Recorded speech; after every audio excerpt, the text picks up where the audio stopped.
بسم الله الحمد لله والصلاة والسلام على رسول الله وعلى آله وأصحابه ومن والاه أما بعد السلام عليكم ورحمة الله وبركاته እያንዳንዱ የሰው ልጅ ምድር ላይ ሲኖር ማሳካት የሚፈልገው የራሱ ግብ ይኖረዋል። ሙእምን ታላቅ ግቡ ከጀሃነም ድኖ ጀነት መግባት ነው። ከአላህ ቁጣ ድኖ የአላህን ውዴታ ማግኘት ነው። አስተዋይና ብልህ የሆነ ሰው በሙሉ የሚለፋለት የሚጥርለት ቀን ከሌሊት ሳይሰላች የሚደክምለት ዓላማና ግብ ቢኖር ይሄ ነው። የአላህን ውዴታ ማግኘት፣ ከቁጣው መዳን፣ ከጀሃነም ድኖ ጀነት መግባት። ከዛ ውጭ ያሉ ዓላማዎች፣ ግቦች በሙሉ ሳነዊ ነገር ናቸው፣ ተጨማሪ ነገር ናቸው። ከተሳኩ አልሐምዱሊላህ፣ ካልተሳኩ ያን ያክል ሙስሊምን የሚያስጨንቁ ነገሮች አይደሉም። إذا صح منك الود يا غاية المنى فالكل هين وكل الذي فوق التراب تراب የምኞቴ ሁሉ ጫፍ ጥግ የሆንከው አላህ ሆይ ያንተ ውዴታ ለኔ ከተሳካለኝ ከዛ ውጭ ያለው በሙሉ ቀላል ነው፣ ከአፈር በላይ ያለው ሁሉ አፈር ነው ተብሏልና ዱንያ ላይ ሀብትን ለማግኘት፣ ስልጣንን ለማግኘት፣ ስኬትን ለማግኘት የሚደረገው ጥረት ሁሉ ጀነትን ለማግኘት ከጀሃነም ለመዳን የሚደረገውን ጥረት የሚያደናቅፍ የሚያኮላሽ መሆን የለበትም። ባለንበት ጊዜ ሀሳብ ጭንቀት በዝቷል። አብዛኛው ሰው የሚጨነቀው ለዕለት ዳቦ ሆኗል፣ ለእንጀራው ሆኗል፣ ለዘይት ለስኳር፣ ለቤት ኪራይ ሆኗል። እነዚህ ነገሮች እኛ ብንጨነቅም ባንጨነቅም ተከትበው ያለቁ ነገር ናቸው። ለሰበብ ያክል መጣሩ ባይከፋም ነገር ግን ሙእምን የሆነ ሰው ትልቁን ጭንቀቱን ዳቦና እንጀራ፣ ልብስና መኪና ማድረግ የለበትም። እነዚህ ቢገኙም ባይገኙም ህይወት ትቀጥላለች። ከባዱ ጉዳይ እንዴት ነው ዱንያ ላይ ከአላህ እርግማን የምድነው፣ ከአላህ ቁጣ የምድነው? እንዴት ነው ነገ ከሞት በኋላ ባለው ህይወት እድለኛና ደስተኛ የምሆነው የሚል ጥያቄና ጭንቀት ነው ውስጣችን ላይ ሊኖር የሚገባ። ፈመን ዙሕዚሐ ዐኒ ናሪ ወኡድኺለ አልጀነተ ፈቀድ ፋዝ ወመል ሐያቱ ዱንያ ኢላ መታዑል ጉሩር። ሰዎች ህይወታቸው ላይ ደስተኛ ነኝ የሚሉት ዱንያዊ የሚባሉ መሰረታዊ ነገሮች ተሟልተውልኛል ሲሉ ነው። ጤናዬ ጥሩ ነው፣ ጥሩ የሚባል ደሞዝ አለኝ፣ ወይም ደግሞ የራሴ ድርጅት አለኝ ትርፋማ የሆነ ጥሩ የተማሩ ልጆች አሉኝ ወዘተ ብለው ዘርዝረው አልሐምዱሊላህ በህይወቴ ደስተኛ ነኝ፣ በህይወቴ ስኬታማ ነኝ ይላሉ። ይህ ሙስሊሙም ካፍሩም የተማረውም ያልተማረውም ሊያገኘው የሚችል ስኬት ነው። ትልቁ ስኬት የኢማንን፣ አላህን የማወቅን፣ አላህን የመፍራትን፣ ነቢይን ዓለይሂ ሰላቱ ወሰላም የመከተልን፣ ዱንያ ላይ አላህን የሚፈሩ ሰዎችን መንገድ የመከተል ምልክቶችን ማየት ነው። ኢዛ ሙስሊም ሙእምን በህይወት ዘመኑ ከአላህ ቁጣ ድኜ ጀነት የምገባባቸው ነገሮች ምንድናቸው ብሎ ራሱን ሊጠይቅ ይገባል። ነቢዩ ዓለይሂ ሰላቱ ወሰላም በሁሉም ነገር አርአያችን ናቸው። አላሁመ ኢኒ አዑዙ ቢሪዳከ ሚን ሰኸጢክ ወቢከ ሚንከ ይሉ ነበር። አላህ ሆይ በረሕመትህ፣ በእዝነትህ፣ በምህረትህ እጠበቃለሁኝ ከአንተ ቁጣ ይሉ ነበር። በተለያየ መልኩ ከቁጣው እንዲያድናቸው አላህን ይማጸኑ ነበር። አንተ ካልተቆጣኸኝ ሌላው ቀላል ነው ይሉ ነበር። አንተ ካልተቆጣኸኝ ሌላው ቀላል ነው ይሉ ነበር። ይቅር በለኝ ማረኝ። የተለያዩ ፈተናዎች ሲፈራረቁባቸው መካ ላይ አንተ ተቆጥተኸኝ ካልሆነ ይሄ ችግር የለውም ብለዋል። ጫማቸው በደም ተሞልቶ የሀገራቸው ሰው መግቢያ ሳቷቸው በበል ሀገር ሄደውም በድንጋይ ተቀብለዋቸው መካ ዙሪያዋ ሲጠባቸው ጌታዬ ሆይ ተቆጥተኸኝ ከሆነ ነው ነገሩ እንጂ ካልተቆጣኸኝ ችግር የለውም ብለዋል ዓለይሂ ሰላቱ ወሰላም። ጠዋትና ማታ ከሚያደርጓቸው ዚክሮች አንዱ ከቀብር ቅጣት ባንተ እጠበቃለሁ፣ ከጀሃነም እሳት ባንተ እጠበቃለሁ ይሉ ነበር ነቢ ዓለይሂ ሰላቱ ወሰላም።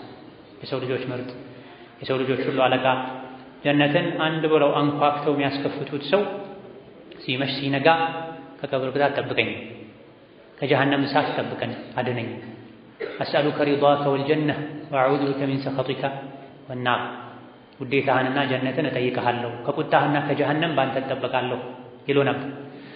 ስለዚህ እያንዳንዱ አማኝ የነቢይን ዓለይሂ ሰላቱ ወሰላም መንገድ በመከተል እሳቸውን በመምሰል ከጀሃነም የሚድንበትን ጀነት የሚገባበትን መንገድ ሊያውቅ። ማወቁ ብቻ አይጠቅምም። ባለንበት ጊዜ የእውቀት ችግርና እጥረት አይደለም ያለው፣ የተግባር የጽናት እጥረትና ችግር ነው ያለው። እውቀቱ ከዛም ከዚህም እየመጣ ነው። መስመሩን ስርዓቱን የጠበቀ ባይሆንም በሶሻል ሚዲያ አማካኝነትም በሌሎችም መንገዶች ሰዎች እውቀትን ያገኛሉ። የተቀነጫጨበ እውቀትን ያን ያክል የሚያጠግብ ባይሆንም ህይወት የሚቀይር ባይሆንም የእውቀት እጥረት የለም ባለንበት ዘመን። በዛው ልክ ግን ተግባር ሊከተለው ይገባል።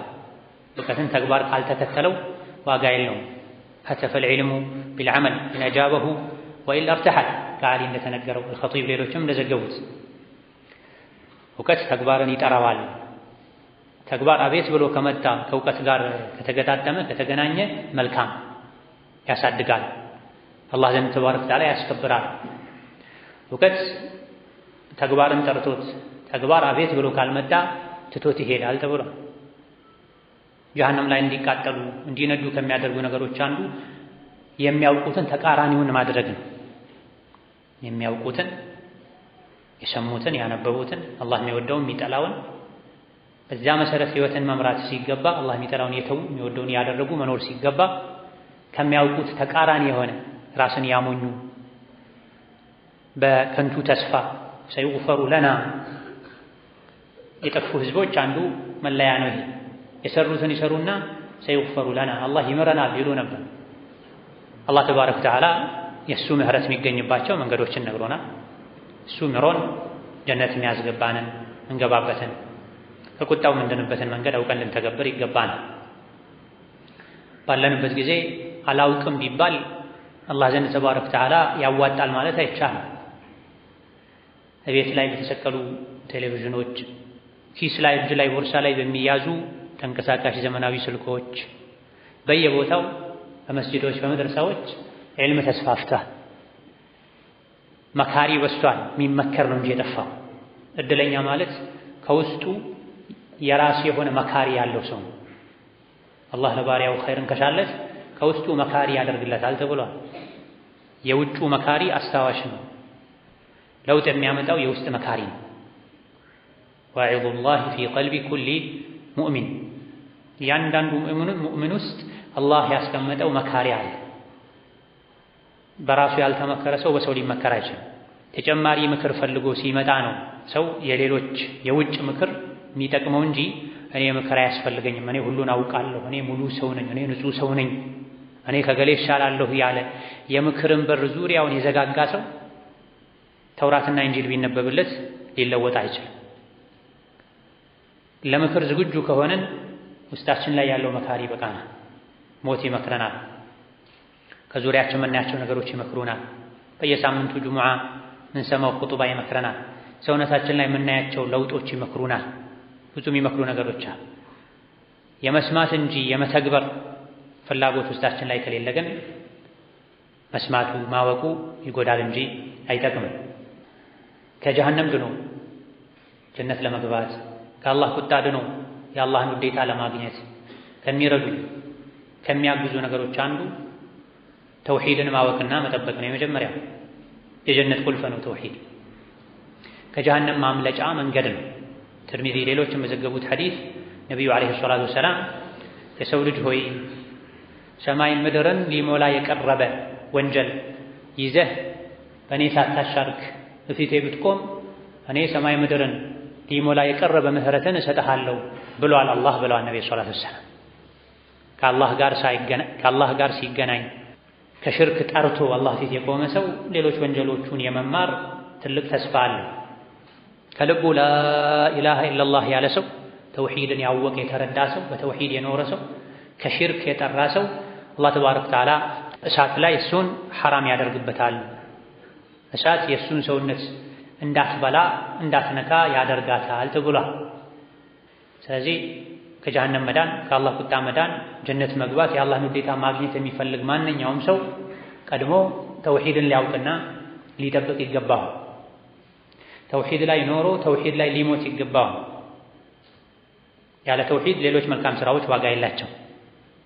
ተውሂድን ሳያውቁ ሳይረዱ፣ ተውሂድን ሳይወዱ ሳይቀበሉ ሶላት ቢበዛ፣ ጾም ቢበዛ፣ ሰደቃ ቢያበዙ፣ ቁርአን በየቀኑ በየሁለት ሶስት ቀኑ ቢያኸትሙ፣ ሐጅና ዑምራ በየዓመቱ በየጊዜው ቢያደርጉ መሰረቱ ተውሂድ ካልተስተካከለ ዋጋ የለም።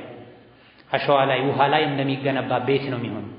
አሸዋ ላይ ውሃ ላይ ቤት አይገነባም። ቤት ለመገንባት ለቤት ግንባታ የሚሆን መሬት ፈልጎ ማግኘት ያስፈልጋል። ጥልቅ የሆነ መሰረት ማውጣት ያስፈልጋል። ጠንካራ የሆነ መሰረት ያ ላይ ቤት ሲሰራ ነው ቤት ሆኖ የሚያኖረው። ወከዛሊክ የአላህን ተባረከ ወተዓላ መንገድ መከተል የዲን ሰው የኢማን ሰው መሆን የፈለገ ሰው ቀድሞ ተውሂድን ሊያውቅ ሊማር ሊቀራ የተውሂድ ተቃራኒ የሆነውን ሽርክ ሊያውቅ ሊጠነቀቅና ሊርቅ ይገባል። ከሽርክ ጠርቶ የሞተ ሰው ጀነት ይገባል። በሽርክ ተጨማልቆ የሞተ ሰው ጀሃነም ይገባል። ኢነሁ መን ዩሽሪክ ቢላህ ፈቀድ ሐረመ አላሁ ዐለይሂ አልጀነተ ወመእዋሁ ናሩ ወማ ሊዛሊሚነ ሚን አንሷር የተባለው ለዚህ ነው። በአላህ ያጋራ ሰው አላህ እርሱ ላይ ጀነትን ሐራም አድርጎበታል። ጀነት አይገባም። ጀነት ካልገባሳ ወመእዋሁ ናር የሱ መጠጊያ መኖሪያ መግቢያው የጀሃነም እሳት ናት። ችግር የለውም በይቅርታ ይወጣል አትበል። ወማ ሊዛሊሚነ ሚን አንሷር ሽርክን ኩፍርን የሽርክን የኩፍርን በደል በመዳፈር ራሳቸውን የበደሉ በዳዮች አላህ ዘንድ ረዳት የላቸውም። ጀሃነም እንዳይገቡ የሚከላከልላቸውም ረዳት የለም። ጀሃነም ከገቡ በኋላ የሚያወጣቸው ረዳትም የላቸውም ተብሏል። ኢዘን አንደኛው የአላህ ውዴታ የሚገኝበት ከጀሃነም የሚዳንበት መንገድ ተውሂድን ማወቅና መጠበቅ ነው። ተውሂድ ሰፊ ነው። በዘመኑ ስለ ተውሂድ ብዙ ትምህርቶች የተሰጡ ነው በተለያየ ቋንቋ። እኔ ተውሂድን አውቄዋለሁ ብለን ይሄ አይመለከተኝም ልንል አይገባም። ተውሂድን በሚገባ የተረዳ ሰው ሁሌም የተውሂድ ጉዳይ ያሳስበዋል፣ ያስጨንቀዋል። ስለ ተውሂድ የተጻፉ መጽሐፍትን ልናነብ፣ የድምፅ ትምህርቶችን ደጋግመን ልናደምጥ፣ አላህን ተባረከ ወተዓላ ተውሂድ ላይ አኖረህ ተውሂድ ላይ እንድሞት አንተ አግዘኝ ልንል ይገባን። ኢብራሂም ዓለይሂ ሰላም ለተውሂድ ብለው በእሳት ተጥለው ከሀገራቸው ተፈናቅለው ተውሂዳቸው ተፈትኖ ፈተናውን አልፈዋል። በብዙ መልኩ ልጅህን እረት ተብለው ሁሉ እሺ ብለዋል። ተሰደዋል። በስተርጅና ብዙ ህግጋትን አላህ ባዛቸው መሰረት አድርገዋል። ያ ከመሆኑ ጋር የሽርክ የተውሂድ ጉዳይ አሳስቧቸው ዱዓ ያደርጉ ነበር። ወጅኑብኒ ወበኒያ አን ነዕቡደል አስናሚያ ጌታዬ ሆይ እኔንም ልጆቼንም ከሽርክ ጠብቀኝ እያሉ ዱዓ ያደርጉ ነበር። ለዚህ ነው ኢብራሂም አተይሚ ፈመን ያእመኑል በላአ ባዕደ አቢል አንቢያ ብላ የነቢያት አባት የሆኑት ኢብራሂም የሽርክን በላ አደጋ ከፈሩ ማነው ታዲያ ሊተማመን የሚችለው ብላ ከሽርክ ሽሽት ተውሂድን ፍለጋ የአላህን ውዴታ ፍለጋ ነው ኢብራሂም ብዙ ነገሮችን ያደረጉት። እሳት ላይ የተጣሉት ልጃቸውን ለማረድ የተዘጋጁት ከመሆኑም ጋር ግን የተውሂድ ጉዳይ ያሳስባቸው ነበርና ኢብራሂምን ያሳሰባቸው እኛን ሊያሳስብን ይገባል። ነቢይም ዓለይሂ ሰላቱ ወሰላም ለኡመታቸው ለአቡበክር፣ ለዑመር፣ ለዑስማን በጀነት የተመሰከረላቸው ጀግኖች ሽርክን ፈርተዋል። አኽወፉ ማ አኻፉ ዐላ ኡመቲ አሽርኩል አስገር ብላ ለኡመቴ ከምንም በላይ የምፈራው ድብቁን ሽርክ ነው ትንሹን ሽርክ ነው ብለዋልና ማንኛውም ጀነት መግባት ከጀሃነም መዳን የሚፈልግ ሰው በአንደኛ ደረጃ ተውሂድን ሊያውቅ ሊረዳ ሊጠብቅ ተውሂድን ሊንከባከብ ይገባዋል። ሁለተኛው ከጀሃነም መዳኛ ጀነትን ማግኛ መንገድ 5 ወቅት ሶላትን በአግባቡ መስገድ። ከተውሂድ ቀጥሎ ትልቁ ዋስትናም ይሄ ነው። ጀነት መግቢያ ዋስትና ተውሂድን ይዞ አላህ ፊት የቀረበ ጀነት ይገባል። ሌሎች መስፈርቶችን ካሟላ በተውሂድ ከጀሃነም ድኖ ጀነት ለመግባት መሟላት ካለባቸው መስፈርቶች አንዱ አርካነል እስላምን ሌሎችን የተቀሩትን ማሟላት። ከአርካነል እስላም የመጀመሪያው ተግባራዊው የእስላም መሰረት ሶላትን 5 ወቅት ሶላትን በአግባቡ የሰገደ ሰው አላህ ጀነት ያስገባዋል። አጠበራኒ አጠያሊሲ ሌሎችም በዘገቡትና አልባኒ ሶሒህ ባሉት ሐዲስ ነቢዩ ዓለይሂ ሰላቱ ወሰላም ጅብሪል ወደ እኔ መጣና ሙሐመድ ሆይ አላህ ተባረከ ወተዓላ ባሮችህ ላይ 5 ወቅት ሶላት ግዴታ አድርጎባቸዋል። 5 ወቅት ሶላትን አሟልቶ የሰገደ ውዱን ያሟላ ወቅቱን የጠበቀ ስጁዱን ሩኩዑን ያስተካከለ ጀነት የመግባት ቃል ኪዳን አለው እኔ ዘንድ ብሏል አላህ ተባረከ ወተዓላ። አላህ ጅብሪልን ወደ ነቢዩ ሙሐመድ ዓለይሂ ሰላቱ ወሰላም ልኮ ሙሐመድ ሆይ አላህ ኡመቶችህ ላይ በቀን 5 ወቅት ሶላትን ግዴታ አድርጓል። እነዚህ 5 ወቅት ሶላቶችን አሟልቶ ውዱእን አስተካክሎ ወቅቱን ጠብቆ ስጁዱን ሩኩዑን አሳምሮ የሰገደ እኔ ዘንድ ጀነት የመግባት ቃል አለው ብሏል በማለት አላህ ጅብሪልን አውርዷል። ወማ ነተነዘሉ ኢላ ቢአምሪ ረቢክ ጅብሪል የሚወርደው አላህ ሲያዘው አላህ ሲፈቅድ ነው። ጅብሪል የመላእክቶች ታላቅ ነው፣ ለታላቅ ጉዳይ እንጂ አይወርድም። የሶላት ጉዳይ በጣም ከባድ ነው።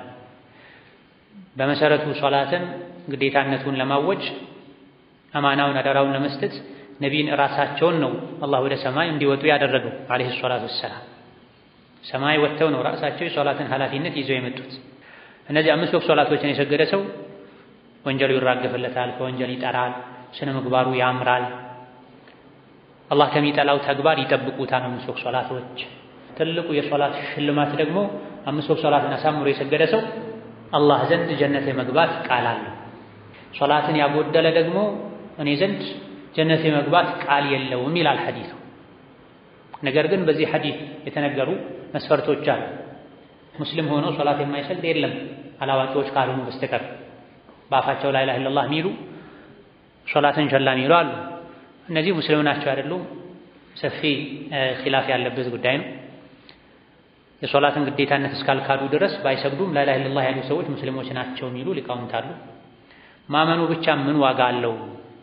ለማመን አቡ ጣልብም ያምኑ ነበረ የእስላምን ትክክለኝነት። ነቢ ይዘውት የመጡት ነገር ሁሉ ልክ ነው ብሎ ያምኑ ነበር አቡ ጣልብ።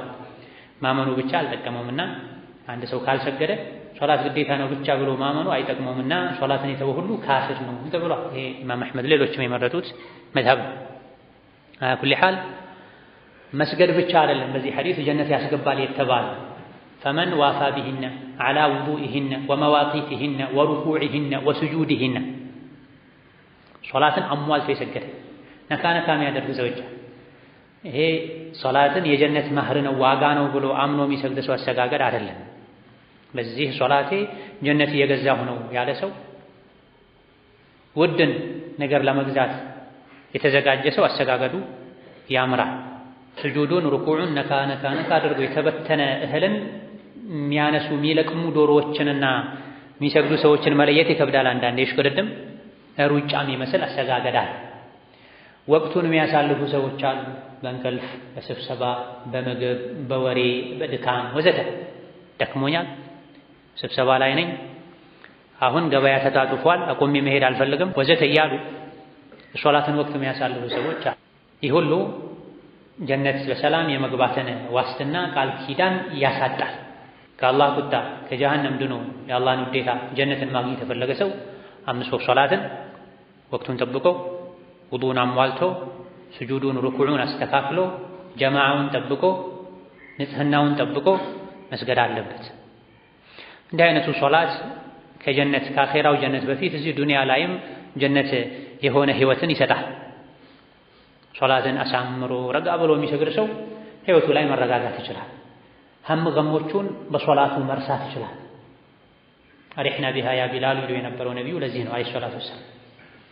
የሆነ ነገር ሲያሳስባቸው ሲያስጨንቃቸው ወደ ሶላት ይፈጥኑ ነበር ነቢዩ ተብሏል። ቢላል ሆይ አሳርፈን እስቲ ሶላት ውስጥ አስገብተው ይሉ ነበር።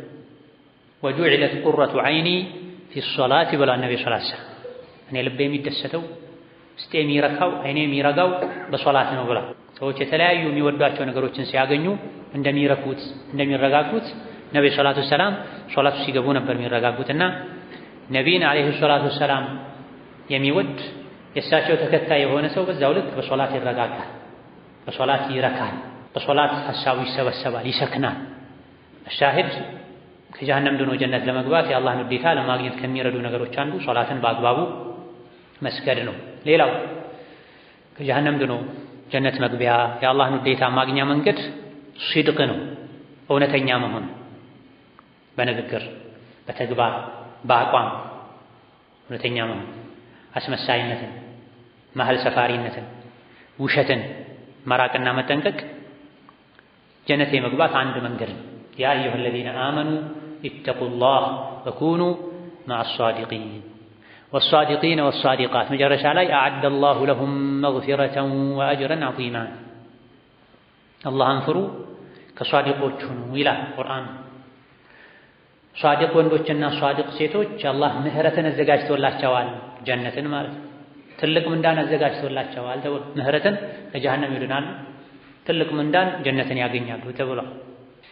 ሙስሊም ሌሎች የመዘገቡት ሐዲስ ነቢዩ ዓለይሂ ሰላቱ ወሰላም ዐለይኩም ቢስሲድቅ ብላ አደራችሁን እውነትን ያዙ፣ እውነተኛ ሁኑ፣ እውነትን አስቀድሙ። እውነት ወደ መልካምነት ይመራል። አንድ ሰው ሁሌ እውነትን ጠብቆ የሚናገር ከሆነ የእውነተኝነትን ባህሪ የሚላበስ ከሆነ ይህ እውነትን ላዩ ላይ መሾሙ ራሱን በእውነት መገደቡ ወደ ቢር ይመራዋል። ቢር ማለት መልካም ሥራ ማለት፣ መልካም ሥራ ደግሞ ወደ ጀነት ይመራል አሉ ነብዩ ሰለላሁ ዐለይሂ ወሰለም። ስለዚህ ጀነት መግባት ከጀሃነም መዳን ዓላማው ግቡ የሆነ ሰው ሊያሟላቸው ከሚገቡ ነገሮች አንዱ እውነተኝነት፣ ሐቀኝነትን። በተቃራኒው ደግሞ አደራችሁን ውሸትን። ውሸት ወደ ፉጁር ወደ ወንጀል ይመራል፣ ፉጁር ደግሞ ወደ እሳት ይመራል ብለዋል ነብዩ ሰለላሁ ዐለይሂ ወሰለም። ከጀሃነም ድኖ ከአላህ ቁጣ ድኖ ጀነት መግባት የአላህን ውዴታ ማግኘት መታደል የፈለገ ሰው በሁሉም ነገር እውነተኛ መሆን አለበት። ከውሸት መራቅ መቻል አለበት። እውነት በቃል ብቻ አይደለም፣ በተግባርም ጭምር። ከሰዎች ጋር ብቻ አይደለም፣ ከአላህ ጋር ጭምር። ሶላት ሲሰግዱ እውነተኛ ሶላት መስገድ፣ ሶደቃ ሲሰጡ የምር አላህ ተባረከ ወተዓላ የሚወደው አይነትን አሰጣጥ መስጠት፣ ለታይታ ስም ለመጠራት ከሰው ጋር ለመፎካከር ተብሎ መሆን የለበትም። እውነትን በአፍ ወሬ ብቻ መገደብ የለብንም፣ በተግባርም በንያም ጭምር እውነተኝነት ያስፈልጋል። ሃዛ የውሙ የንፈዑ ሳዲቂነ ሲድቁሁም፣ የቅያም ቀን እውነተኞች እውነተኝነታቸው የሚጠቅምበት ቀን ነው። በዚያ ቀን የሚድኑት እውነተኞች ናቸው በሁሉም ነገር። የእውነት ተቃራኒ ውሸት ነው። ከውሸት ሁሉ የከፋው አላህ ላይ መዋሸት፣ ነቢይ ላይ መዋሸት፣ ዑለሞች ላይ መዋሸት። ውሸት የሙናፊቅ ባህሪ ነው። ሙናፊቆች ደግሞ የጀሃነም አዘቅት ላይ ነው የሚቃጠሉት ተብሏል። ሌላ ከአላህ ቁጣ ከጀሃነም ድኖ ጀነት መግባት የሚፈልግ ሰው ሊከተላቸው ከሚገቡ መንገዶች አንዱ የእውነተኝነትን መንገድ መከተል፣ ውሸትን መጸየፍ ነው። በተለያዩ ደጋግ ቀደምቶች እንደተነገረው የረሱል ሶሐቦች ዘንድ እጅግ በጣም የተጠላ ባህሪ አልነበረም ከውሸት በላይ ብለዋል። ከዓኢሻም ከሌሎችም ተነግሯል። የረሱል ሶሐቦች እንደ ውሸት የሚጠሉት ባህሪ አልነበረም ተብሎ።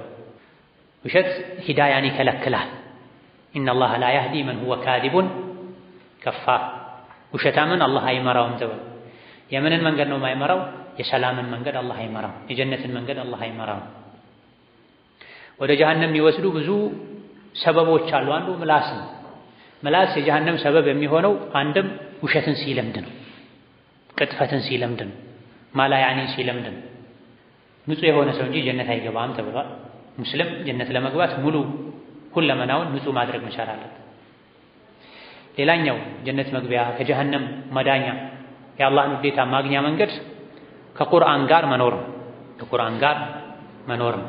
ከቁርአን ማመን፣ ቁርአንን መቅራት፣ ቃሉን ማንበብ፣ ማዕናውን መረዳት፣ ህጉን መተግበር፣ ሐላል ያደረገውን መስራት፣ ሐራም ያደረገውን መራቅ፣ መጠንቀቅ፣ ሲጣሉ ወደ ቁርአን መዳኘት፣ በቁርአን መዳኘት፣ ፍርድን ከቁርአን መውሰድ፣ የቁርአን ሰው መሆን ከጀሃነም ለመዳን ጀነት ለመግባት ከሚረዱ ነገሮች መሃል አንዱ ነው። ኢነ ለዚነ የትሉነ ኪታበላህ ወአቃሙ ሶላህ ወአንፈቁ ሚማ ረዘቅናሁም ሲረን ወዐላንያ የርጁነ ቲጃረተን ለን ተቡር ይላል። ቲጃራ ለን ተቡር ማለት ጀነት ነው። ተፍሲር ላይ እንደሚታወቀው እነዚያ ቁርአንን የሚቀሩ ብቻ አይደለም። ትሉው ማለት ኢትባዕ ማለት ነው። ቁርአንን ቃሉን ባፋቸው የሚቀሩት ህጉን ደግሞ የሚኖሩት የሚተገብሩት የሆኑ ከዚህም አንዱ ቁርአንን ሲተገብሩ የሚታየው ሶላትን በአግባቡ የሚሰግዱ ከሰጠናቸው ይብዛም ይነስ በገሃድም በሚስጥር የሚሰጡ እንደዚህ አይነት ሰዎች የማይከስር ሀብት አለላቸው ይላል። የማይከስር ሀብት ምንድን ነው ከተባለ ጀነት ነው። ከጀነት በታች ከጀነት ውጭ ያለ ሀብት በሙሉ ይከስራል። ይወረሳል፣ ያልቃል፣ ያልፋል፣ ይዘረፋል። ማያልቅ ማይወሰድ ማይካድ ጸጋ ጀነትን ሁም ፊሃ ኻሊዱን እንደሚል ስኬትን የሚያገኙ እውነተኛ አማኞች ጀነትን ይወርሳሉ፣ ወርሰው እዛው ይዘወትራሉ እንዳለው ማይከስር፣ ማይጠፋ፣ ማይቀንስ፣ ማይደፈርስ ጸጋ፣ ሀብት፣ ኒዕማ የጀነት ኒዕማ። ቁርአንን የሚቀሩ ቁርአንን የሚከተሉ ሶላትን በአግባቡ የሚሰግዱ ከሰጠናቸው የሚሰጡ የቁርአን መመሪያ ተከትለው እነዚህ ማይከስርን ማይከስምን ሀብት ተስፋ ያደርጋሉ። ከአላህ ዘንድ ቃል አለላቸው ይሄን እንደሚያገኙ ተብሏል። ይሄም ጀነትን። በሌላ በነቢዩ ዓለይሂ ሰላቱ ወሰላም ንግግርም ሙስሊም ሌሎችም እንደዘገቡት ይቅረኡል ቁርአነ ፈኢነሁ ያእቲ የውመል ቂያመቲ ሸፊዐን ሊአስሓቢሂ ተብሏል። ቁርአንን ቅሩት፣ ተግብሩትም፣ ኑሩትም ቢመዕነል ሐዲስ። ይሄን ካደረጋችሁ የቅያም ቀን ቁርአን ከአላህ ጋር ያስታርቃችኋል ብለዋል። በሌላ ሶሒሕ ሐዲስም ቁርአን እና ጾም ዱንያ ላይ ያዘወትራቸው ለነበረ ሰው አማላጅ ይሆናሉ፣ ከአላህ ጋር ያስታርቁታል ብሏል። ምልጃ ዱንያ ላይ ሊሳካም ላይሳካም ይችላል። አንድን ሰው ሽምግልና ብንልከው የሄደበት ጉዳይ ሊሳካለትም ላይሳካለትም ይችላል። በተለያዩ በትልቅ በትንሽ ጉዳዮች ሰዎች ተሰሚነት አለው የሚሉትን ሰው ለሽምግልና ይልካል። የሄደበት ጉዳይ ተሳክቶለት ሊመለስ ይችላል። አፍሮ ባዶ እጁን ሊመለስ ይችላል። ቁርአን ግን እንደዚህ አይነት ሁኔታ አይገጥምም። ምክንያቱም በሌላ ሶሒሕ ሐዲስ አልቁርአኑ ሻፊዑን ሙሸፋዕ ብለዋል ነብዩ ሰለላሁ ዐለይሂ ወሰለም። አማላጅነቱ ተቀባይ የሚያገኝ አማላጅ ነው ቁርአን ብላ። አማላጁ ቁርአን የሆነ ሰው አይከስርም፣ አያፍርም። ነገር ግን መቼ ነው ለአንድ ሰው ቁርአን አላህ ዘንድ አማላጅ ሆኖ የሚቀርብለት? እዚህ ዱንያ ላይ በቁርአን በትክክል ሲያምን፣ ቁርአንን ሲወድ፣ ቁርአንን ሲያከብር፣ የቁርአንን ሕግ ሲያስቀድም፣ ከሌሎች ሲያስበልጥ፣ ቁርአንን ሲያነበው፣ ሲረዳው፣ ቀን ከሌሊት ሲቀራው፣ ሲያስተነትነው፣ በተግባር ሲኖረው፣ ሲመራበትም አሸናፊ የሆነ ጠበቃም ነው የሚል ቃል አለ። ቁርአን አሸናፊ የሆነ ጠበቃ ለአንተ ጥብቅና ይቆምልሃል። መቼ? ዱንያ ላይ እሱ ላይ ቀጥ ካልክ፣ ቁርአን የፈቀደውን ካደረገን፣ ቁርአን የከለከለውን ከተከለከለን፣ ቁርአን የቅያም ቀን ለእኛ ተከራክሮ አስፈርዶ ጀነት ማስገባት ይችላል። በተቃራኒው ደግሞ ቁርአንን ቸላ ያለ ወደ ኋላ የጣለ ከቁርአን ስሜቱን ልቦወለዱን ያስቀደመ ቁርአን የቅያም ቀን እሱ ላይ ይፈርድበታል። ጀነት እንዳይገባ እንቅፋት ይሆንበታል። በእኔ አላመንም፣ አልሰራብኝም፣ አልተከተለኝም ይላል። መን ጀዐለሁ አማመሁ ቃደሁ ኢለል ጀነህ ወመን ጀዐለሁ ኸልፈሁ ሳቀሁ ኢለን ናር የሚል እጅግ በጣም የሚያስፈራ ሐዲስ አለ። ጠበራኒ፣ ኢብን ሒባን ሌሎችም ዘግበውት አልባኒ ሶሒሕ ያሉት ሐዲስ ነው። ቁርአንን ከፊቱ አድርጎ እሱ ቁርአንን ተከትሎ የሄደ ሰው ቁርአን ወደ ጀነት ይወስደዋል። ቁርአንን ትቶ ቁርአንን ከኋላ አድርጎ ከፊት የሄደ ሰው ቁርአን ወደ ጀሀነም እየገፈተረ ይወስደዋል ይላል። ይሄ የነቢዩ ዓለይሂ ሰላቱ ወሰላም ሐዲስ ነው። ቁርአንን መሪው ያደረገ ከቁርአን ኋላ ኋላ የሄደ ሰው ቁርአን አስከትሎ መርቶ ጀነት ያስገባዋል።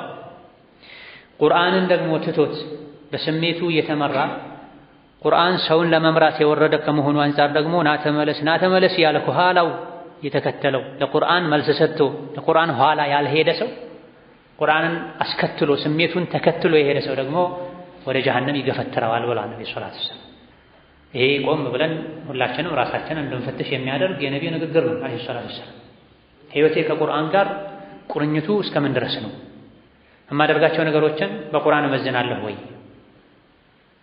ልቤ ላይ ለቁርአን ያለው ቦታ ምን ይመስላል?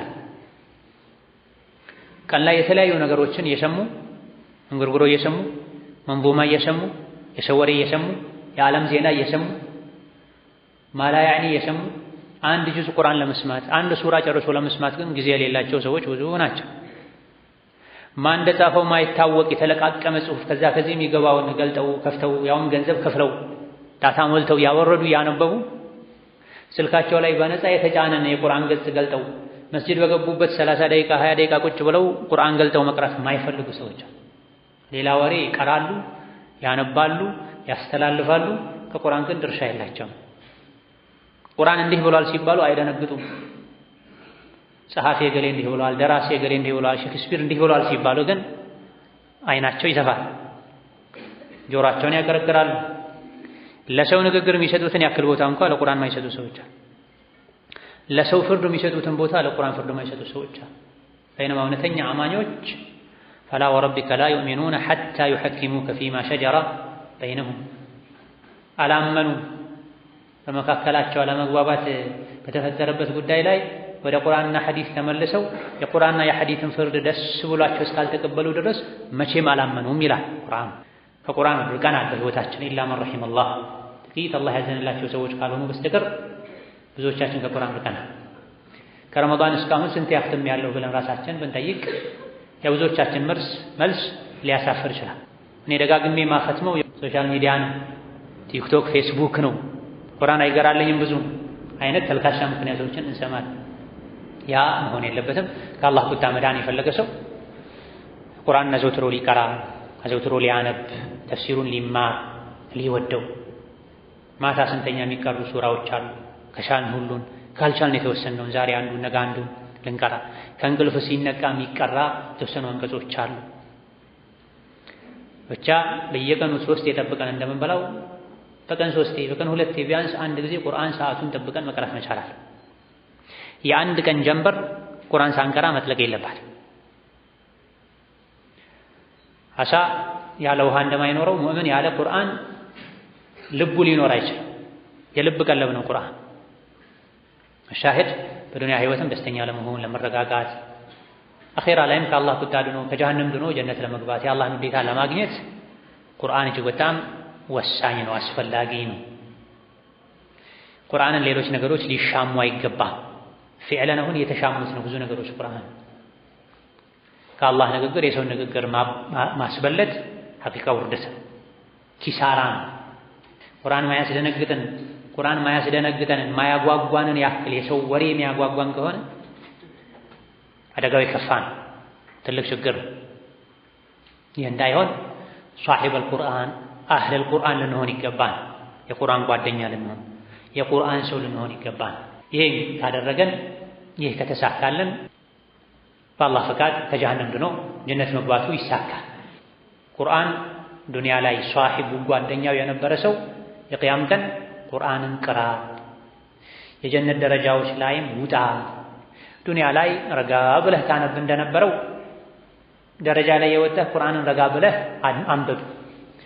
መኖሪያ የሚሆነው መቅራት የምታቀራበት ደረጃ ላይ ነው፣ መቅራት የምታቆምበት ደረጃ ላይ ነው ይባላል። 30ውን ጁዝ ቁርአን በሚገባ የቀራ የተረዳ ያመነበት የሰራበት ሰው ጀነት የመጨረሻው ደረጃ ላይ ወጥቶ ይኖራል ማለት ነው። በዚህ ሐዲስ መሰረት ቁርአንን ያልቀራ ያልተረዳ ያላመነ ያልሰራበት ሰው ከቁርአን ባዶ ዜሮ የሆነ ሰው ውጣ የሚባለው የጀነት ደረጃ አይኖረውም ማለት ነው። ሌላ ከጀሃነም አዘቅት ድኖ የጀነት ደረጃዎች ላይ ለመውጣት ቁርአንን ህይወታችን ላይ ከፍ ማድረግ፣ ማንጨባረቅ፣ ማጉላት፣ የቁርአን ሰው መሆን፣ አጫጭር ሱራዎችን ቢያንስ መሐፈብ፣ የሐፈዙትን ደጋግሞ መቅራት። ቢያንስ በየሳምንቱ ጁማ የሚቀራው ሱረቱል ካህፍን ማታ ማታ መቀራት አለባቸው የሚባሉ የተመረጡ እስከ 2 ጁዝ አካባቢ የሚደርሱ ሱራዎችን እነሱን መሐፈብ ይገባል። ውስጡ ላይ ቁርአን የሌለበት ሰው እንደ ወና ቤት ነው ብሏል ነብዩ ሰለላሁ ዐለይሂ ወሰለም። ወና ቤት ሲገባ ይከረፋል፣ ይሸታል። ሰዎች ቶሎ ብለው አፍንጫቸውን ይዛሉ፣ ተመልሰው ይወጣሉ። ወና ቤት ላይ ሽታ፣ ቆሻሻ፣ የተለያዩ ነፍሳት፣ እንስሳት፣ እርኩስ መናፍስት ነው ያሉት። ውስጡ ላይ ቁርአን የሌለ ሰውም እንደዚሁ ነው። ስሜት፣ ሹብሃ፣ ወስዋስ፣ መጥፎ ነገር ማሰብ፣ መመኘት፣ ኸይርን መጥላት ውስጡ ላይ ያደረበታል፣ ይሰፍርበታል። ያ እንዳይሆን የገፍላን ቆሻሻ ከውስጥ ለመውጣት የጀነትን ውዴታ ናፍቆት ለመምላት ቁርአንን ልባችን ላይ ማስቀመጥ፣ የቻልነውን ያክል መሐፈዝ፣ ካልቻልን በየቀኑ ቁርአን ገልጠን አላህ በሰጠን በዘመናዊ ኒዕማ ከኪሳችን ከእጃችን በማይጠፋ ስልካችን ከሶላት በኋላ ምስል ሶላት በኋላ 2 ገጽ ብንቀራ፣ 1 ገጽ ብንቀራ፣ 4 ገጽ ብንቀራ በየወሩ 2-3 ማختም እንችላለን። በቋሚነት መልካምን ነገር ይዞ ያ ላይ መጽናት የነቢዩ ዓለይሂ ሰላቱ ወሰላም አንድ መለያቸው ነው። ካነ አመሉ ረሱሊላሂ ሰለላሁ ዐለይሂ ወሰለም ዲመተን አይሻ እንዳሉት ነቢዩ አንድ ነገር ከጀመሩ ያጸኑት ነበር ተብሏልና መልካምን ነገር ልንጀምር ረመዳን ላይ የጀመርነውን ቁርአን ማንበብ ልናስቀጥል አሁንም ፊት ለፊታችን ረመዳን እየቀረበ ነው። ከወዲሁ ልንለማመድ ቀን ባይመቸን ማታ ባይመቸን ቀን ቁርአን እንቀራ ይገባል። ብዙዎቻችን እኔ የሥራ ሰው ነኝ፣ ስራ ይበዛብኛል፣ ልጆች አሉብኝ፣ ኃላፊነት አለብኝ፣ የቢሮ ስራ አለብኝ ወዘተ ነው የምንደረድር። የሰው ምክንያቱ አያልቅም።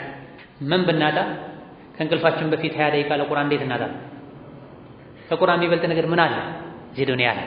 ከአላህ ንግግር የበለጠ ቀኑን ሙሉ አልተመቸህም እንበል፣ ፈጅር ሰግደህ ወጣህ ዳቦ ፍለጋ እንጀራ ፍለጋ ስትኳትን ዋል ስትደክም ዋል፣ ችግር የለውም። ልጆችህን ማብላት፣ ሚስትህን ማብላት፣ ወላጆችህን ማብላት፣ ቤተሰብህን ማብላት ዒባዳ ነው።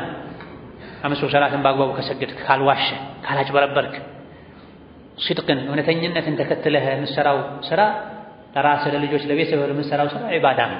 መሀል ላይ አላህ ሲጠራህ አቤት ብለህ ከሄድክ፣ ካገኘኸው ነገር ቀንሰህ ሰደቃ ከሰጠህ፣ ሐጅ ከወጀበብህ ካደረግህ፣ ዘካ ካወጣ፣ መነገድህ፣ ቢሮ መስራትህ፣ ምድርም ማልማትህ፣ ሀብት ማፍራትህ ዒባዳ ነው።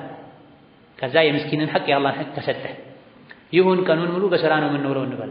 ማታ ስንተኛ 30 ደቂቃ 20 ደቂቃ ለቁርአን መስጠት እንዴት ያቅተናል? ሒዝብ የሚባል ነገር አለ።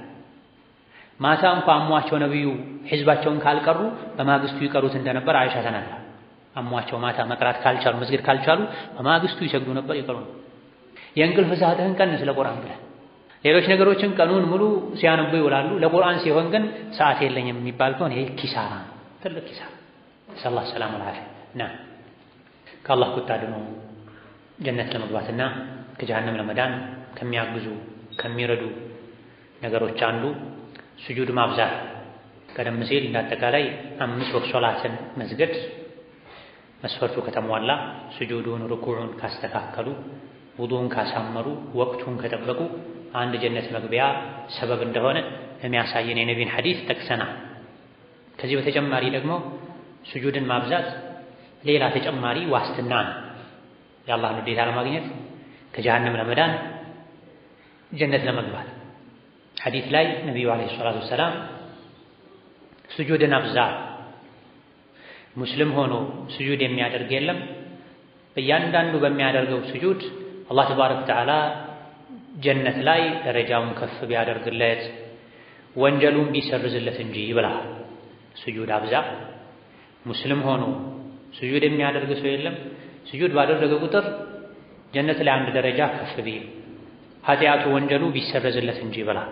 ይህ የገባው ሰው ባገኘው አጋጣሚ 2 ረካ እየሰገደ ስጁድ ያበዛል ማለት።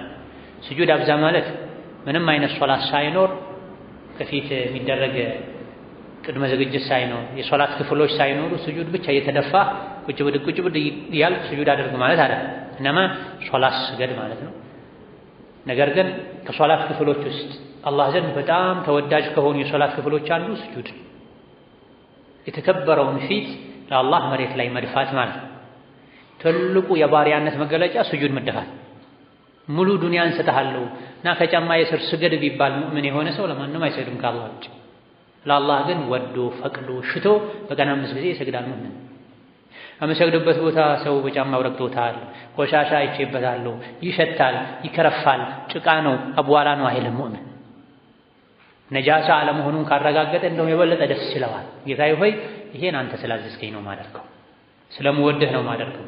በዚህ ልክ ለአላህ መተናነስ፣ ለአላህ ዝቅ ማለት፣ በሚወዱት በተከበረው የሰውነት ክፍል በግንባር መሬት ላይ መደፋት ወንጀልን ያራግፋል፣ ደረጃን ከፍ ያደርጋል። ለአላህ ብሎ ሲተናነስ የሰው ልጅ አላህ ከፍ ያደርጋል።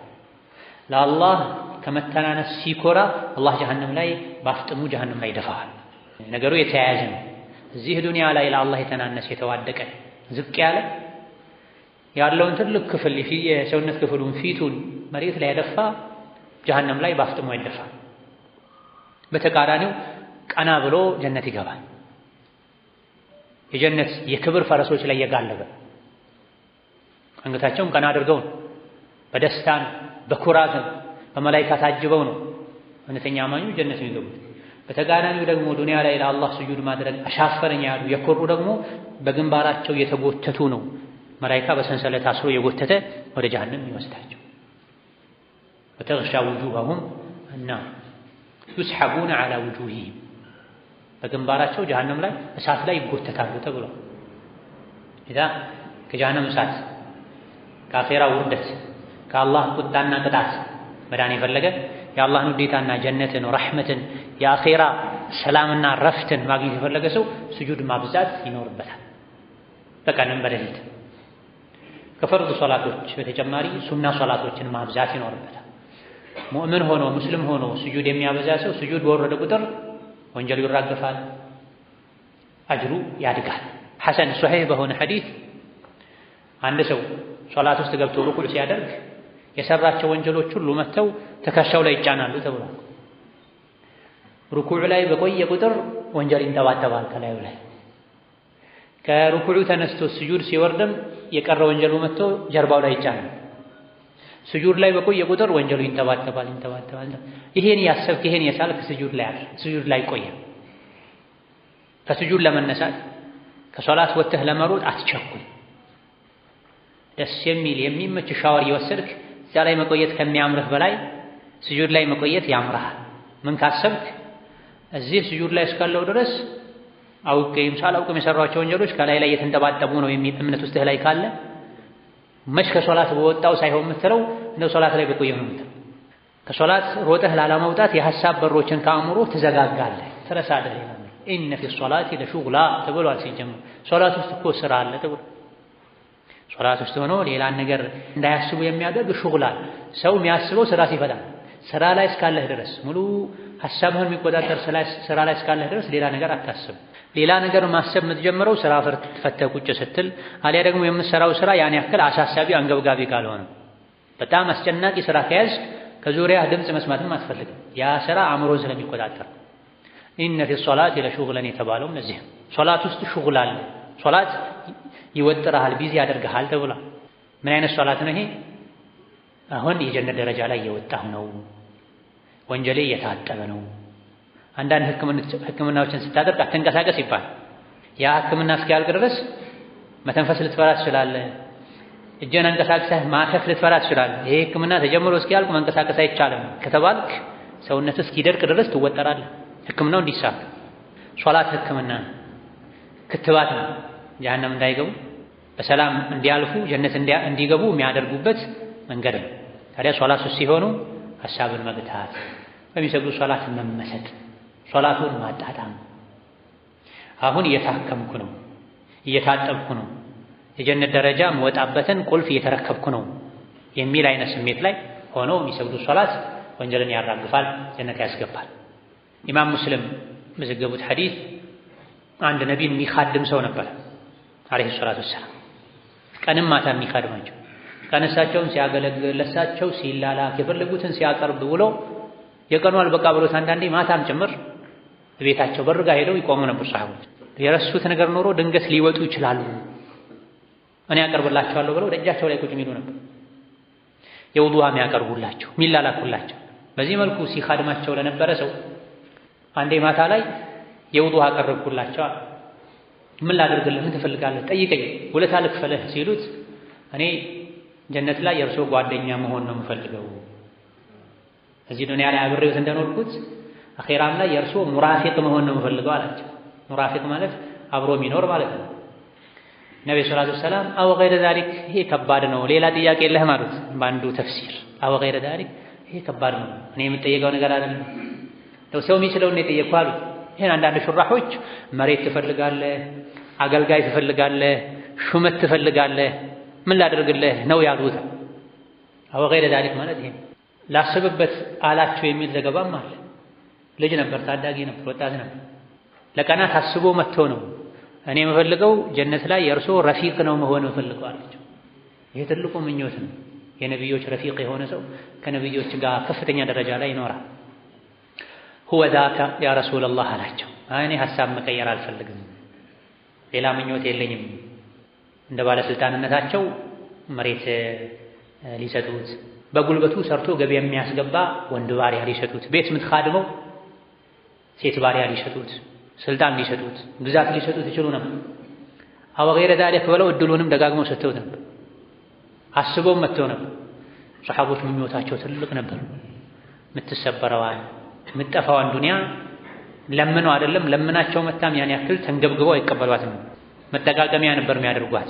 ከአኽር ዘመን ሰዎች በተቃራኒ አኽር ዘመን ላይ ያሉ ሰዎች ለዱንያ ብለው ዲናቸውን ይሸጣሉ። በጊዜያዊ ቁስ ዲናቸውን ይለውጣሉ። የቢዑ ዲነሁ ቢዐረድ ሚነ ዱንያ ቀሊል የነቢ ሐዲስ። አኺር ዘመን ላይ ካሉ ሰዎች አንዱ ጠዋት ማሻአላህ የሚያስብል የነበረ ከሰዓት አዑዙ ቢላህ የሚባል ማንነት ታይበታል። ሙእምን ሆኖ ያገኘኸው ሰው ጠዋት ላይ ማምሻ ላይ ካፍር ሆኖ ታገኘዋለህ። በትንሽ ቁስ ዲኑን ይሸጣል ብሏል ነብዩ ሰለላሁ ዐለይሂ ወሰለም። መቼ? አኺር ዘመን ላይ የሚመጡ ጠዋት ላይ የእስላም ማለዳ ላይ የነበሩ ሱሐቦች፣ ታቢዒዎች፣ ደጋግ ቀደምቶች ግን ህይወታቸውን ገንዘባቸውን ይሸጠው ዲናቸውን ያስከብራሉ እንጂ በዲናቸው በስብዕናቸው በመርሃቸው በአቋማቸው አይደራደሩም ነው። ታዲያ ምን ትፈልጋለህ ሲባል ጀነትን አለ ጸና ዛሬ። እንግዲያውስ ይሄ ከባድ ነው። ሆኖም ስጁድ በማብዛት አግዘኛል ነብዩ ሰለላሁ ዐለይሂ ወሰለም። አዕኒ ዐላ ነፍሲከ ቢከስረቲ ስጁድ። ይሄን የፈለገ ከጀሃነም ድኖ ጀነት መግባት የፈለገ ሰው ይሄ ምኞቱ የሆነ ሰው ስጁድ ማብዛት ይኖርበታል። ቀን ሌሊትም መስገድ፣ በፈርድ ሶላቶች መሃል መስገድ፣ ቢሮም ክፍት ሰዓት ሲኖር መስገድ፣ መንገድ እየሄዱም በረፍት ሰዓት መስገድ። የሶላት ሰው መሆን ይገባል። የሰጋጆች በር አለ ጀነት ላይ ሰጋጆች እንጂ ማንም አይገባበት። ሁሉ ሰው ይሰግድ የለም ወይ ከተባለ ሰጋጆች ደረጃ አላቸው።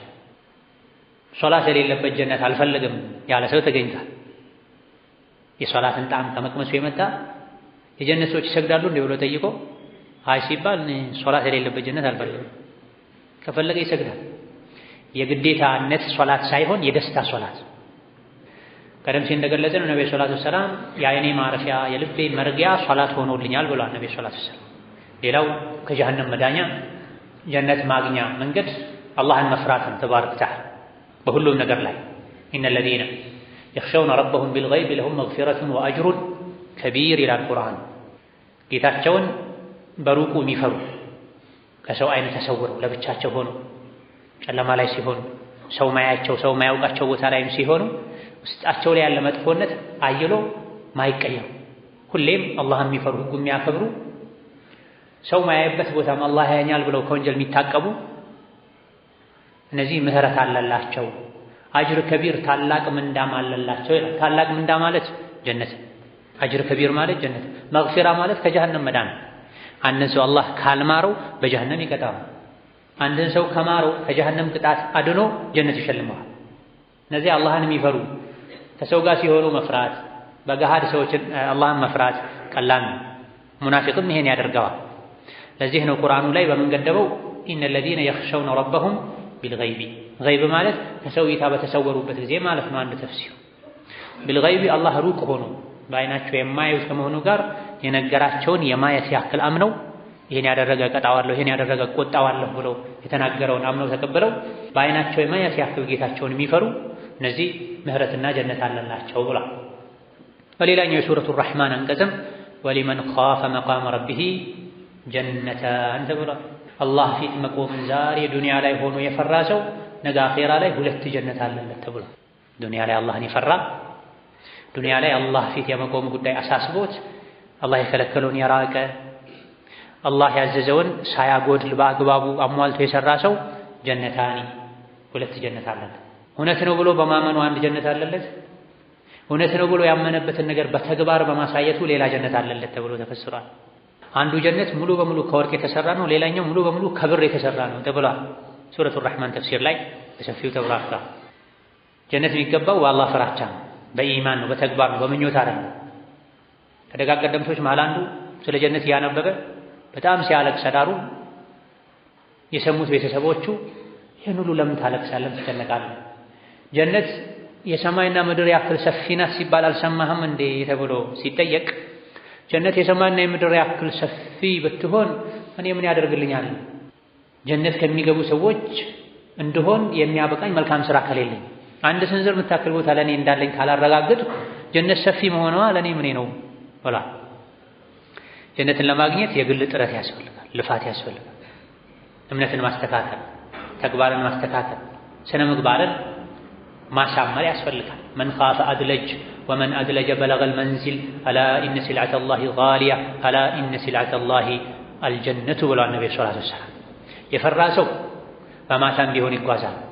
ያለበት አካባቢ ያልተመቸው ሰው፣ ባለበት አካባቢ ደህንነት ያልተሰማው ሰው እዚህ ቦታ ላይ የሰጋሁ ከማድር ከምቆይ ብሄድ ይሻለኛል ብሎ በማታም ቢሆን ወደ ሀገሩ ወደ ቀየው ይጓዛል።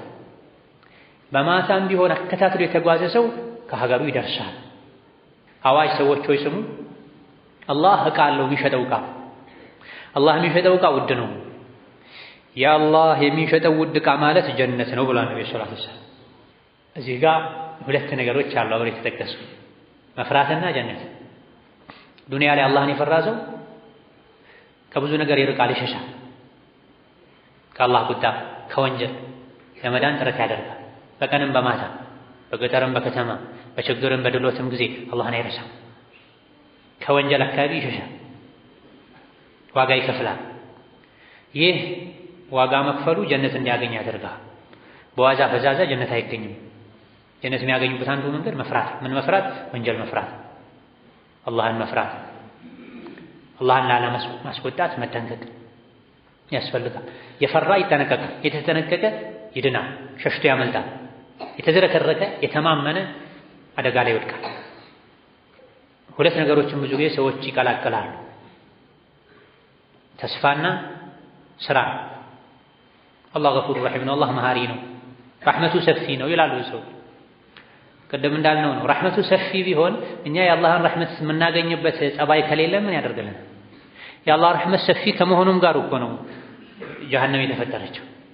የአላህ ረሕመት ሰፊ ከመሆኑም ጋር ነው ኢብሊስ ጀሀነም የተፈረደበት፣ ካፊሮች ጀሀነም የተፈረደባቸው።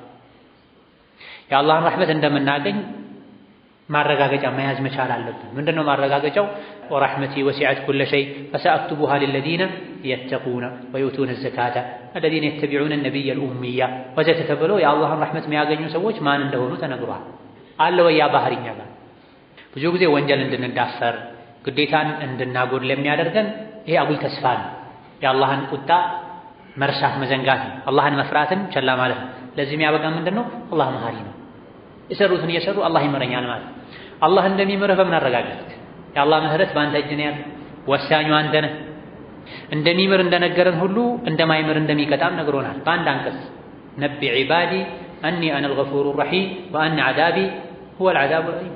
ብዙ ጊዜ ሰዎች ሱራ አንቀጽ የዘለሉ እንደፈለጉ ሲሆኑ ነው የምናገኘው። ግን አንድ አንቀጽ ውስጥ ሁለቱም ተነግሯል። ምን ታደርገዋል? አንቀጹን ቆርጠህ በዚህ አምናለሁ በዚህ ክዳለሁ አትልም። ለባሮቼ ንገራቸው እኔ መሃሪ እንደሆንኩኝ አዛኝ እንደሆንኩኝ። እንደዚሁም ደግሞ ንገራቸው አያይዞ በዛው ቃል መሃል ላይም ሌላ አንቀጽ መዝጊያም የለም፣ አንድ አንቀጽ ነው። የኔ ቅጣትም ብርቱ እንደሆነ ንገራቸው ይላል። መሃሪነትን ሰምቻለሁ ሌላ አልሰማም ተብሎ ጆሮ አይከደንም። መሃሪም ነኝ እቀጣለሁም ብሏልና ሁለት ክንፍ ሊኖረን ይገባል። ወሕደር ዒቃበ ላሂ ወርጁ ሰዋበሁ ሐታ ተኩነ ከመን ለሁ ቀልባኒ። የአላህን ቅጣት ፍራ፣ ምህረትና ረሕመቱንም ከጅል። እኩል ይሁን ማለት ነው። አንዱ ልብ ላይ ተስፋ መዝኖ ወንጀል እንዳትዳፈር። የአላህ ተባረከ ወተዓላ ፍራቻ ለመልካም ስራ ያነሳሳል፣ ወንጀል ለመተው ይገፋፋል። ወንጀል የተወ መልካም ስራ የሰራ ጀነት ይገባል፣ የአላህን ተባረከ ወተዓላ ውዴታ ያገኛል። በዛሬው ደርሳችን የመጨረሻው ነጥብ ጀነትን ለማግኘት የአላህን ውዴታ ለማግኘት ከጀሃነም ለመዳን የሚረዳው ኢስቲግፋር ማብዛት፣ አላህን ምህረት መጠየቅ ማብዛት ነው። ወማ ካነ አላሁ ሊዩዐዚበሁም ወአንተ ፊህም ወማ ካነ አላሁ ሙዐዚበሁም ወሁም የስተግፊሩን ይላል አንቀጹ። ሰዎች ተውበት እስካደረጉ እስትግፋር እስካደረጉ ድረስ አላህ አይቀጣቸውም ተብሏል። ወንጀል የምንሰራው ሁሌ አውቀን ላይሆን ይችላል። ሳናውቅ ወንጀል እንሰራ እንችላለን። ያወቅኩም ሳላውቅም ለሰራሁት ወንጀል ምህረት ጠይቀሃለሁ፣ ይቅር በለኝ ጌታዬ ሆይ። አውቄም ለሰራሁት ሳላውቅም ለሰራሁት ከሰራሁት በኋላ ለረሳሁትም ጭምር ለትንሹም ለትልቁም ለይፋውም ለምስጢራዊውም ጭምር ምህረት አድርግልኝ ማረኝ ያሉ እስትግፋር ማብዛት ከአላህ ቁጣ ለመዳን ውዴታውን ለማግኘት ከሚያግዙ ነገሮች መሃል አንዱ። አልበይሀቂና አድያኡል መቅዲሲ ዘግበውት አልባኒ ሐሰን ባሉት ሐዲስ ነቢዩ ዓለይሂ ሰላቱ ወሰላም መን አሐበ አን ተሱረሁ ሰሒፈቱሁ ፈልዩክቲር ፊሃ ሚነል ኢስቲግፋር ብለዋል። ነገ የቂያም ቀን የሥራ መዝገቡን ሲያይ መደሰት የፈለገ ሰው ኢስቲግፋር ያብዛ። ነገ የሥራ መዝገቡን ሲያይ ሁላችንም የሥራ መዝገብ አለን። ወኩለ ኢንሳኒን አልዘምናሁ ጣኢረሁ ፊ ዑኑቂሂ፣ ሰው ሁሉ አንገቱ ላይ የተንጠለጠለ መዝገብ አለ። በሄድክበት ሁሉ የምትሠራው ሥራ ያ ስውር መዝገብህ ላይ ይመዘገባል። እኛ አይታየንም። ግን አብሮን መላኢካ አለ ረቂቡን አቲድ የሆኑ ይጽፋል። ምን ተነፈሳት ቃል ትጻፋለች። አንድ አይናችን ከድነን ገልጠን የምናያት ነገር ትጻፋለች። ልባችን ላይ የምንመኘው የምናቅደው ሸር ኸይር ይጻፋል። ከቆረጥን ከወሰን ሁሉ ነገር ክትትል ተደርጎ የሚጻፍብን ደካማ አሳዛኝ ፍጡሮች ነን። ልቅ አይደለም። አያሕሰቡል ኢንሳኑ ወዩትረከ ሱዳ የተባለው ለዚህ ነው። ሰው ልቅ ተደርጎ መጥቶ ይፈልጋል እንዴ? ምን በላህ፣ ምን ጠጣህ፣ የት ሄድክ፣ ከየት መጣህ፣ ምን ደገፍክ፣ ምን ነቀፍክ እንጠይቃለን። ልቅ ተደርገን የምንተው ሰዎች አይደለም። ብርቱ ሂሳብ ምርመራ አለብን። ይሄ ሊያሳስብን ሊያስጨንቀን ይገባል። በዛ ልክ ደግሞ ተውበት ልናበዛ ይገባል። ወንጀላችንን የሚያጥብልንን ተውበት ኢስቲግፋር ልናደርግ ይገባል። ታዲያ ይሄ ሁሉ የሰራ ነው ራሳችን ካወቅንበት ጊዜ ጀምሮ ለአካለ መጠን ለአቅመ አዳም ሔዋን ከደረስንበት ጊዜ ጀምሮ እስከ ዕለተ ሞታችን ድረስ ምን ሰራ ሁሉ የሚመዘገብበት ትልቅ መዝገብ አለ። ይሄ መዝገብ የቂያም ቀን እያንዳንዱ የሰው ልጅ ያየዋል፣ ያነባዋል። በዚያ መዝገቡ መሰረት ነው ጀነትም ጀሃነም የሚሄደውና ማየቱ ከሱ ጋር መገናኘቱ ማገላበጡ ማይቀረውን የሰው ልጅ የሥራ ክትትል መዝገቡን ሲያይ ነገ መደሰት የፈለገ ሰው ዛሬ ኢስቲግፋር ያብዛ ብለዋል ነብዩ ሰለላሁ ዐለይሂ ወሰለም። በየቀኑ ፀሐይ በወጣች ቁጥር በየዕለቱ 100 ጊዜ ጌታዬን ምህረት ጠይቀዋለሁ ብለዋል ነብዩ ሰለላሁ ዐለይሂ ወሰለም። በየቀኑ ጌታዬን ምህረት ጠይቀዋለሁ። የአንድ ቀን ጀንበር ወጥታ አትጠልቅም ጌታዬን 100 ጊዜ ምህረት ሳልጠይቀው ብለዋል ነብዩ ሰለላሁ ዐለይሂ ወሰለም። የሥራ መዝገቡ ላይ ብዙ ኢስቲግፋር ያገኘ ታድሎ የሚል ዘገባም አለ። ጡባ ሊመን ወጀደ ፊ ሶሒፈቲሂ ኢስቲግፋረን ከቲራ። የባንክ አካውንትህ ላይ ጠርቀም ያለ ከፍ ያለ ቁጥር ስታገኝ ደስ እንደሚልህ ሁሉ ከዚያ በላይ የቂያም ቀን የሥራ መዝገብህ ላይ ብዙ ኢስቲግፋር ካገኘ ትደሰታል። አላህ ኢስቲግፋር የሚያደርጉ የሚተወብቱትን ይወዳል። ከኢስቲግፋር ከተውበት የተዘናጉትን ይጠላል። ልብስ ሲቆሽ እጥበት እንደሚያስፈልገው ሁሉ ውስጣችን ሲቆሽም የተውበት እጥበት ያስፈልጋል፣ እድሳት ያስፈልጋል። የኢስቲግፋሮች ሁሉ አለቃ አለ ሐዲስ ላይ የተነገረ የሸዳድ ኢብኑ አውስ ሐዲስ ላይ የተነገረ ሰይዱል ኢስቲግፋር የሚባል አለ። ሌሎች ኢስቲግፋሮች አሉ። አስተግፊሩላህ ወአቱቡ ኢለይህ፣ ረቢ እግፊርሊ ወርሐምኒ፣ አስተግፊሩላህ አስተግፊሩላህ አስተግፊሩላህ። ብቻ የትኛውንም ኢስቲግፋር መጠቀም እንችላለን። የተሻለው ማ ቁሪነ ፊህ በይነ ኢስቲግፋሪ ወተውበቲ ረቢ እግፊርሊ ወቱብ ዐለየ ኢነከ አንተ ተዋቡ ረሒም ቢባል የተሻለ ነው።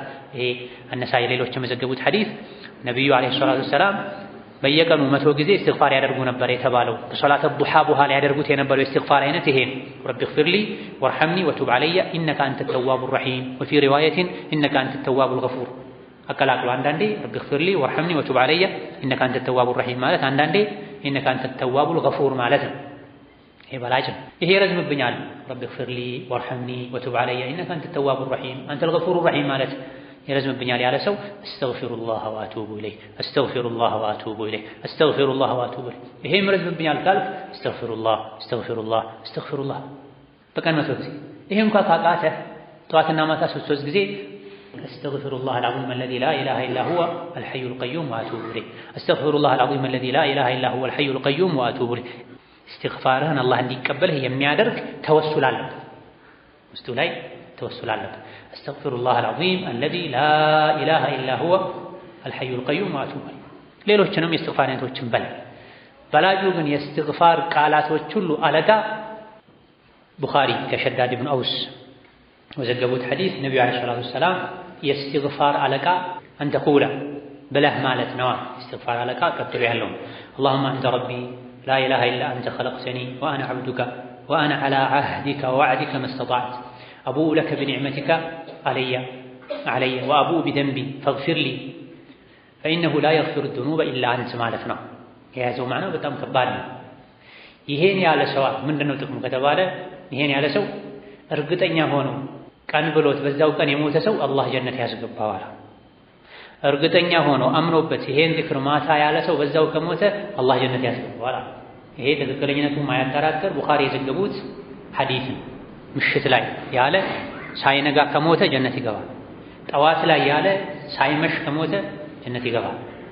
ስለዚህ ጠዋትና ማታ ከሚባሉ የኢስቲግፋር አይነቶች አንዱ ነው ማለት። ይቺን ሐዲስ ለማግኘት ቻይና ብትሄድ ያንሳል እንጂ አይበዛም።